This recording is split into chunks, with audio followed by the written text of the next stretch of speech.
the Intimidator or that came from hard, aggressive racing through the 80s and the early 90s. And if it's helped me win or do better in racing, okay. I work hard. I focus on what I do. Like I said, I'm dedicated to what I do.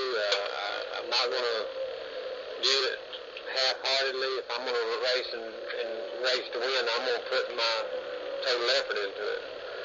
So,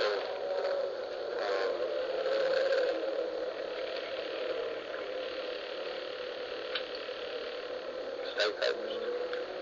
The press and sponsors and PR and marketing people playing off of it, and that's okay. I mean, I'm fine with that. I'm not, but again, when I get in a race car, you're going to have to put up with that Intimidator. I mean, I'm going to drive my race, and I'm going to drive my car to where I think it can, where its limits are. I'm not going to be easy with it or whatever. Are you fearless? Is there anything that scares you? Yeah, I mean, I don't want to hurt myself or anyone else, but as far as the nerve to drive and do what you got to do, to come from 18th and 4 laps to win, and you got to make decisions and take chances that you might not take if it was halfway through the race or whatever. But does anything scare you at all? My wife, when she's upset. No, not really. I'm not. I mean, fire is not a thing that I just ponder on, but fire is the most dangerous thing in and around a race car, I think. I'm not a big. I don't ponder or let things. I just don't keep things on my mind. I work through it. One thing Teresa and she's helped me do over the years is if you got a problem or there is a problem, address the problem, fix the problem, get through it, and go on. Right. Because if you keep the problem around, I mean, it's sort of like the neck thing. I fought through it for 3 years, and finally, let's fix this. And it's the same thing in life with anything. If you got a problem and you don't address it, or in racing, or with a crew member, or anybody in racing, it's going to get worse. It's not a healthy thing. It's not a competitive thing. It's going to hamper everything about your team or whatever. You got to address it and fix it. Do you care about? I mean, yeah, I care, but I mean, I can't do anything about it if they do think this way or that way, and I try to get along or be social with everybody and not have a problem with people. If I do think there's a problem that I think I can fix, I'll address it. I won't let it keep going. One instance is the situation that happened with Ward Burton and I down at Homestead at the end of the season last year. His brother Jeff was passing him on the outside, and I stuck my nose up there and was going to go to the outside, and I had him momentum up, and then all of a sudden he wobbled and came up in front of me and sort of checked up, and I checked up and turned at the same time, not to hit him directly in the back, and I caught him from the corner and turned him into the wall. It all happened circumstantially, and I mean, of course, it was my fault he wrecked, and he blamed me for it. He should, rightfully so, I reckon. But I did go to him and tell him, look, Ward, don't hold that against me. I mean, that was some situation I got into, and yeah, I got into you, but it wasn't no way intentionally, and it happened and all that. And he was upset about it, and rightfully so. But I addressed it with him. So if there's anything that happens past that, then it does it. But if it doesn't, it's because we did talk about it and try to get over it, get past it.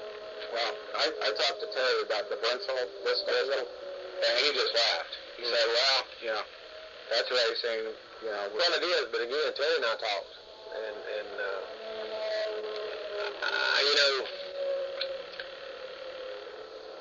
you think a lot of people like Terry and people I race with out there, there's a lot, and Terry Labonte's high on the list. list, if not on top of the list, of someone that I respect and admire in this business. And for that to happen was a real tough situation for me. But in the adrenaline and a go-for-it kind of race, and still, him on sticker tires, I mean, how I got to him, I was going hard trying to keep guys from behind me from catching me, especially from these other guys that had new tires on. To go down there and wreck him was not intentional, but yeah, I went down and I got to him. I was racing hard to go. Well, I think because you and Terry have been racing together so long that he maybe has a better handle on you. Yeah, a lot of guys. Again, I'd have rather got all up in the door of him and raced through the corner and him beat me and me beat him back and won or run second and then for him to wreck. Now, a situation happened in Michigan where Rusty, and I'd qualified fairly well that day, and I was really pretty good. Well, Saturday practice, we were out there and running, and Rusty got on the inside of me going in one, and got into me, and I went up and hit the wall, and messed my car up pretty bad, and I was so mad because, and I was in the same situation as Mark Martin was one year when I lost it and got into Mark, and we both wrecked, but Rusty didn't wreck, and I got in the wall, and I got back to the garage area, and I got out of the car, I drove the car about half in the garage area, wrecked up, and I got out of the car, and I went straight to Rusty, and I got into his face, and grabbed him by the thing, and I was mad at him, mad at him, but it was like, I didn't need this to happen, it wasn't like, goddamn, why'd you wreck me? Right. It was like, I didn't need this to happen, I think it was in 99, I was having a tough time qualifying for races, people's on your ass about, racing or whatever, and we had done fairly well qualifying, and we felt pretty good about our race situation, and Frick would get wrecked, and I was just more frustrated with the whole situation than I was at Red, because I know in my heart whether he slipped and got into me or whether he just got into him, he didn't do it intentionally. I wouldn't want him to do it intentionally. And it's sort of like the thing that happened when Terry at Bristol. Things happen, and sometimes you don't control them or can't control them. And it just happened, and he couldn't control it. Right. But I grabbed him, and got all upset, and got up in his face, and then walked away, and that was all to it. And I went to him the next morning, and I said to Rusty, I was frustrated about everything, about my car, about, everything. Just don't take that personally. He said, man, I didn't. He said, I know you was tore up. He said, I didn't mean to wreck you, too. And I said, yeah, enough said. So we go past that stuff. He threw a water bottle at me at Bristol one day. I remember that. But so, I had, discussions with guys in garage areas, practice, on several occasions. Jeff Bodine and I had a couple of words, after some practices and things in the garage area. But we get through that. And if we can get through it with at least some conversation to at least acknowledge each other and get through it, I think we have stronger respect for each other, or at least respect that he did come and say something to me, or I did go to him and try to say something to him, and it was at least discussed for that moment, and then you can put it behind you that way. But if you don't say nothing, and you don't go apologize, or you don't have someone come apologize to you, then it's a situation where it's in your mind, and you may be racing, or you may be in a situation, or they may be in a situation, and it crosses their mind, and then something else happens. But see, it's like Ross and I, the thought process is, you don't want to get in a fight with Dale Earnhardt. You'd rather keep your teeth, you'd rather, Well, I don't know that I'd get all violent, but pushed into the corner or pushed into the situation, yes, I can get violent. Well, I have gotten violent in my time. I remember the incident where what to do, and I did catch him, and ended up finding out it was a guy that I knew that worked on my farm, that worked on my bulldozer, and that was very upsetting. Yeah. So you showed up with a cast on you. New York. Let's get through this, because it's going to be, about you, not about Bill. You got to talk to other people about whether I'm nice or not. Well, but that's the other Dale Earnhardt that a lot of people don't see is away from the track, and you're a different person, really. I mean, all I want, I mean, I want a lot out of life, but I try to be fair. Try to be fair with my friends, my employees, my family.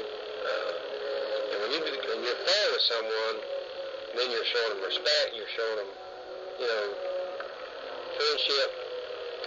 Help out if you can, whatever. So I just try to be fair. And it's, you know, I've done things for people, and I'm not the kind of guy to go out here and do something for somebody and want somebody to write about it. I'm the kind of guy to go out here and do something for somebody and just know that they were better off because I helped them. right. And that's enough. You know. But there's another side of you. What I'm getting at is there is another side of you that a lot of people don't see because that's kind of the private side of you. Yeah. You know, me and the family, we go and do and stay to ourselves a little bit, but, you know, friends, you know, Neil Bond and I were good friends, and we did things together and never had to really talk to each other, ask questions or anything. And that's the way I am with my family. Teresa and I read Teresa pretty good. I know when she's happy or something's bothering her or if she's needing something or whatever. And it's just, I care a lot about my family, care a lot about friends, try to help friends, try to help family. I got a lot of people that depend on me when it comes to business, you know, everything, so that big job. Well, that's enough. How to go. That's good. Yeah.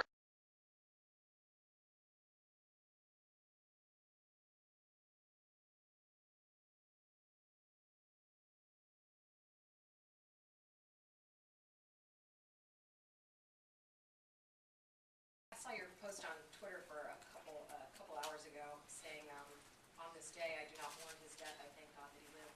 Hashtag Dale Earnhardt. Yeah. Pretty emotional day for you. No, not really. You know, just like it says, that was sort of a pulling some ideas from a George Patton quote that I like. And when Dad passed away, that's kind of the way that I felt about it. Like, you know, you feel kind of selfish mourning that loss because you're just like, you know, what am I going to do? How am I going to go forward? Or how does this make me feel? That's real selfish. His loss affected a lot of people, not just myself. And at the same time, you know, you're real fortunate to have known him, fortunate to have learned and had the experiences that you had with him. So you think about those and be glad that was, you know, an opportunity you got to experience. So I know that, you know, I just seen a lot of people tweeting and talking and just felt like pitching in and letting people know where my mind was at. And it's you know, instead of being sad about it, I think about all the awesome times we had and good things we did and stuff that I think he'd be proud of today. To follow up on that,